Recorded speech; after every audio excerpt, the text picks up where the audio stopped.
Hi guys, welcome back to my channel.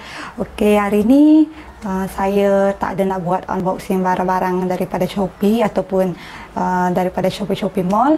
Hari ni saya nak cerita sikit tentang kisah kehidupan saya, sebab ramai lagi yang mesej saya dekat Messenger, dekat IG.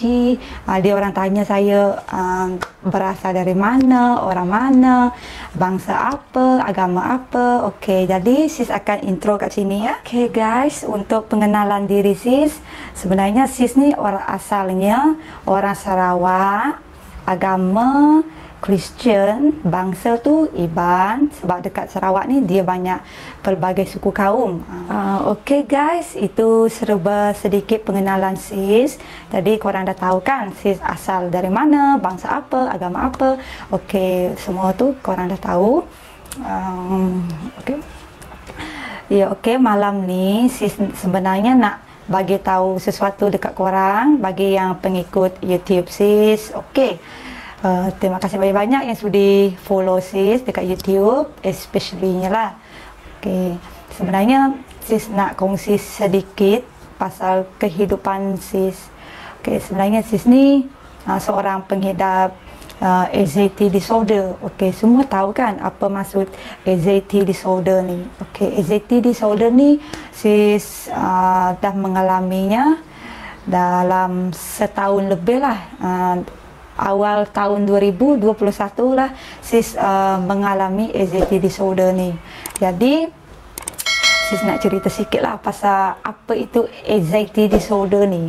Okey, anxiety disorder ni di mana seseorang mengalami jiwa kegelisahan, kerisauan melampau, lepas tu kebimbangan melampau lah, lebih kurang kerisauan dengan kebimbangan lebih kurang sama. Lepas tu fikir benda yang bukan-bukan, yang berlebihan lah. Okay, mengikut mengikut pengalaman sis sendiri mengalami penyakit anxiety disorder ni, ia sangat-sangat apa orang kata, sangat-sangat menyiksa. Dia tak ada luka, dekat luaran dia nampak normal. Dia tak ada luka, dia tak ada tak ada memang orang tak nampak lah. Dekat luar memang macam normal, macam kita orang yang normal. Tapi sebenarnya dalaman tu, ya ampun, memang siksa-siksa sangat. Okey, jadi mengikut pengalaman sis yang menghidap anxiety disorder 1 tahun lebih lah, 1 tahun dengan 1 tahun lebih lah, 1 tahun 1 bulan. Mengikut pengalaman sendiri, yang anxiety ni memang benda bukan buat-buat lah, memang benda yang real. Dia memang benda-benda betul-betul terjadi. Okey. Ada juga orang tanya dekat sis, macam mana dengan dengan sis sekarang, adakah semakin membaik? Okey, pasal untuk membaik tu sis dah jumpa sekarang ni memang follow untuk doktor pakar lah, doktor pakar PSY, iaitu pakar psikiatrik lah. Kita tak boleh nak dengar cakap orang awam, cakap orang cakap masyarakat, ya anxiety ni gila. No, anxiety ni bukan gila. Okey, anxiety ni di mana seseorang mempunyai sejarah macam fobia. Contoh, fobia kepada kenangan zaman kanak-kanak. Jadi dia akan terbawa bila sudah membesar, benda tu jadi jadi trauma. Benda tu jadi trauma, fobia dekat diri sendiri. Jadi benda tu boleh berlaku. Anxiety ni mana-mana pun boleh menghidapi, tak kisah umur berapa. Kanak-kanak pun ada menghidapi macam tu. Okay, jadi anxiety ni kita tak boleh kata orang anxiety ni gila, sakit mental, tak boleh.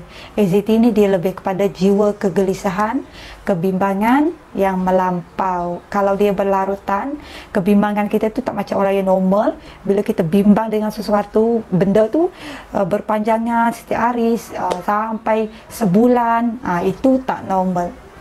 Sebab kita yang normal pun tak akan merasa kebimbangan berlebihan setiap hari. Anxiety disorder ni bukan sesuatu penyakit yang boleh dia bawa main-main. Sebab anxiety ni dia kalau tak dirawat dia akan menjadi penyakit yang serius, seperti kita akan menghidap depression. Bila kita dah menghidap depression ni, maka kita akan berfikiran lebih daripada anxiety ni tadi. Anxiety dengan depression ni adalah penyakit berbeza. Mungkin simptom ada sama, seperti rasa ketakutan tanpa sebab, lepas tu tak boleh menyendiri, suka menangis sorang-sorang tanpa sebab. Okey, simptom mungkin lebih kurang sama, tapi nama penyakit adalah berbeza. Kalau anxiety ni dia tidak kepada membunuh, tapi kalau depression ni dia lebih kepada lebih kepada membunuh lah. Sebab depression ni kita akan dengar bisikan, itu dah lebih kepada depression lah. Okey, jadi kalau korang semua pengikut-pengikut atau yang follow IG Sis dekat Facebook, dekat IG, dekat Telegram, dekat WhatsApp, yang ada sakit macam Sis ni, lebih baik cegah dan rawat. Mengikut pengalaman sendiri, yang anxiety disorder ni dia memang wujud lah, memang betul-betul terjadi. Untuk mengambil masa untuk sembuh tu, kita kena bergantung dengan mindset kita, cara pemikiran kita, pemakanan kita, kehidupan kita. Lepas tu kita kena pandailah untuk kawal pemikiran kita, terutamanya pemikiran. Okey, sebab anxiety ni kita tak boleh berfikir berlebihan pun tak boleh. Kita nak fikir benda yang kita tak fikir pun kita akan boleh terfikir, macam tu. Okey, cara Sis untuk mengatasi dan membuat anxiety ni berkurangan, berkurangan, Sis akan bergaul dengan kawan-kawan. Kalau Sis rasa tak selesa, Sis akan busykan diri. Contoh, kita tak selesa dekat tempat kerja, kita akan buat kerja, kita akan buat diri sibuk.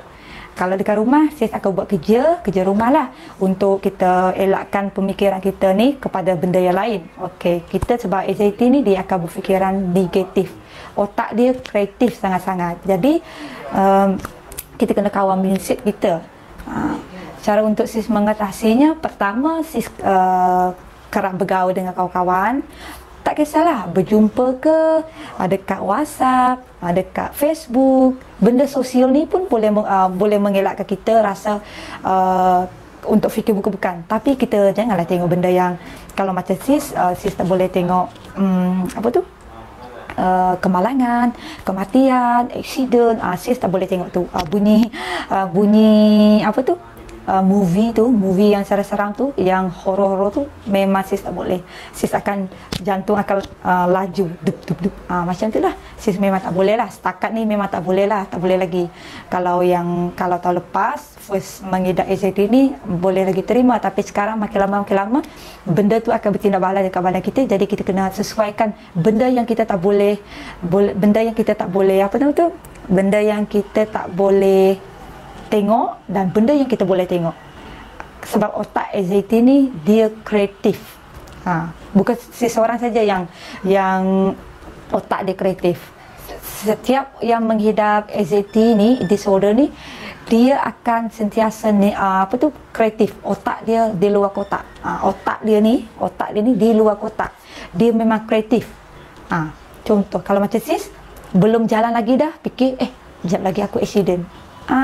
Itu adalah anxiety namanya. Itu adalah otak kita kreatif, fikir benda yang negatif. Bila fikir benda negatif, kita akan, kalau macam Sis, kalau fikir benda negatif, Sis akan rasa sesak nafas, susah nak bernafas lah, sukar untuk bernafas. Okey, cara Sis untuk mengatasi anxiety lah, untuk mengelak rasa anxiety tu datang, ataupun panic attack tu datang. Okey, kadang-kadang Sis call mak, call ayah, call adik-beradik tu dekat WhatsApp. Kadang-kadang bercerita dengan kawan-kawan. Kadang-kadang tengok media sosial tu, update dah benda yang kita suka, benda yang kita rasa dia boleh buat kita seronok. Yang penting janji pemikiran kita tu diketepikan. Yang benda negatif tu kita ketepikan dan kita ambil yang positif. Itulah cara sis untuk mengatasi dan mengelak anxiety ni datang. Kalau sekarang ni anxiety sis tu apa tu dia okey, anxiety sis sekarang ni dia dah semakin menurun lah. Maksudnya sis dah semakin pulih. Tak cakap sepulih, tak cakap pulih 100%, tetapi adalah kita tengok perubahan pada diri kita. Macam sis sekarang ni berat pun dah 43. Dulu 52. Bayangkanlah 52 dengan 43 tu disebabkan anxiety disorder ni, memang badan kita susah nak naik, nafsu makan kurang. Okey. Ya, macam itulah sis mengatasi anxiety ni datang secara tiba-tiba. Okey, untuk yang macam apa nama tu? Simptom-simptom anxiety ni kita boleh kenali daripada sukar bernafas, berdebar-debar, fikiran melayang, pening kepala, lepas tu badan seram sejuk, apa lagi? Kalau sis lah, yang sis alami lah, yang sis bagi tahu ni, yang sis cerita dekat korang ni, berdasarkan pengalaman sendiri. Kalau pengalaman seseorang tu sis tak tahulah. Yang ni apa yang sis cerita dan sampaikan ni, ini pengalaman sendiri. Ini pengalaman sendiri, sis tak nak sebut pasal orang lain yang menghidap anxiety. Sebab anxiety ni untuk pada seseorang dia berbeza, tahap dia berbeza, lepas tu cara kita untuk kawal mindset kita berbeza. Itu berbeza kepada setiap individu yang menghidapi anxiety disorder. Sis pun dah cerita dekat korang tentang diri sis, tentang penyakit sis. Jadi terima kasih sebab sudi mendengar cerita kehidupan sis tadi, yang pasal yang sis seorang penghidap anxiety disorder. Okey, jadi sis mengucap terima kasih sebab sudi follow sis dekat YouTube. Lebih-lebih lagi orang yang dekat luar tu yang memberi kata-kata semangat untuk membuat YouTube.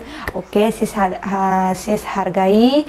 Terima kasih banyak-banyak sebab sudi memberi support kepada YouTube sis. Tak apa, sis pelan-pelan kayuh, lama-lama nanti orang akan support sis. Okey, kalau korang tengok kawan atau dalam family ada pengidap anxiety disorder, korang jangan cakap yang bukan-bukan lah. Kita kena bagi semangat, kita kena bagi dia positif, kita kena bagi dia lawan benda tu. Okey, apa benda bunyi tu? Okey, jadi setakat di sini saja yang saya nak kongsi. Okey, tapi jangan lupa subscribe, like dan share my video. Okey, check it out. Ciao.